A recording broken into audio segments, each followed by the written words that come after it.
Je suis maintenant totalement disponible pour répondre à toutes vos questions.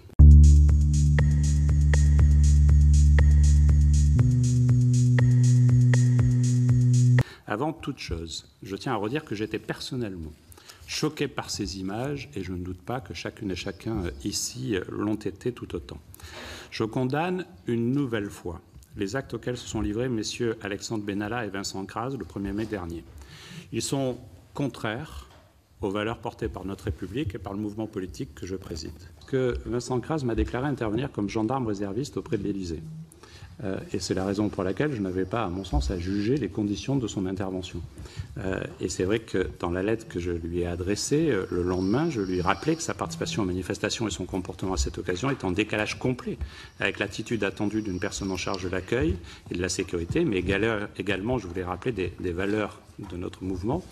Mais il ne m'est pas apparu nécessaire d'évaluer la proportionnalité de l'intervention de quelqu'un qui me disait intervenir comme gendarme réserviste, du coup placé sous l'autorité des gens auprès desquels il était placé. Les faits ont établi depuis que ça n'était pas le cas. Et donc évidemment, cette explication-là ne justifie aucun membre de ma connaissance de La République En Marche ne les a relayés. Pour tout vous dire, je ne sais pas du tout quels comptes ont été évoqués. Je n'ai eu connaissance de ces images que quelques minutes avant qu'elles soient annoncées par BFM, je crois, qui était le premier média. J'ai été surpris par ce qu'il m'a été rapporté, notamment de l'influence que M. Benalla pouvait, semble-t-il, avoir sur M. Crase. Parce que si, pendant la campagne, je n'ai jamais eu de relation personnelle avec M. Benalla, je l'ai rencontré régulièrement. Et cela s'est toujours fait de façon cordiale et à chaque fois que nécessaire, efficace. Je l'ai croisé pour la première fois dans le cadre de la campagne présidentielle, alors que j'étais un des porte-parole du candidat Emmanuel Macron. Il était en charge des questions de sécurité. Et je peux vous dire que je n'ai jamais assisté à un moment de tension particulier sur ces sujets. J'ai réfléchi à quel moment précisément je l'avais rencontré la première fois. C'est entre la fin 2016 et le début de l'année 2017. Mais voilà, je n'ai, pour répondre très concrètement à votre question, savoir si j'ai pu constater des influences négatives ou d'autorité de M. Benalla sur certaines personnes de son entourage ou sur un abus de fonction lié à sa fonction de chargé de mission à l'Élysée. Ça n'a jamais été le cas. Si ça avait été le cas, j'en aurais référé au président de la République. Il a fait l'objet d'une suspension de ses fonctions entre le 4 et le 18 mai. Elle a été signifiée par lettre recommandée avec accusé-réception et il n'y avait pas de suspension de salaire.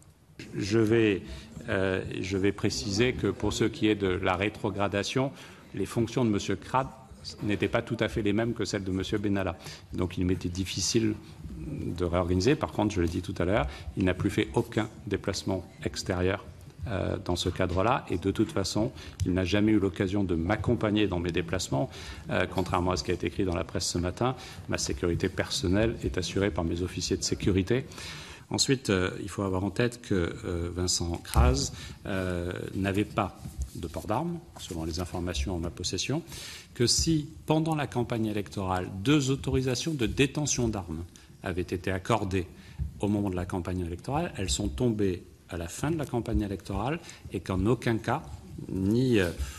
Benalla, dans ce cadre-là, ni M. Crase, ni quiconque ne peut aujourd'hui prétendre avoir une détention d'armes et, du coup, user de ses fonctions à La République En Marche pour prétendre cela.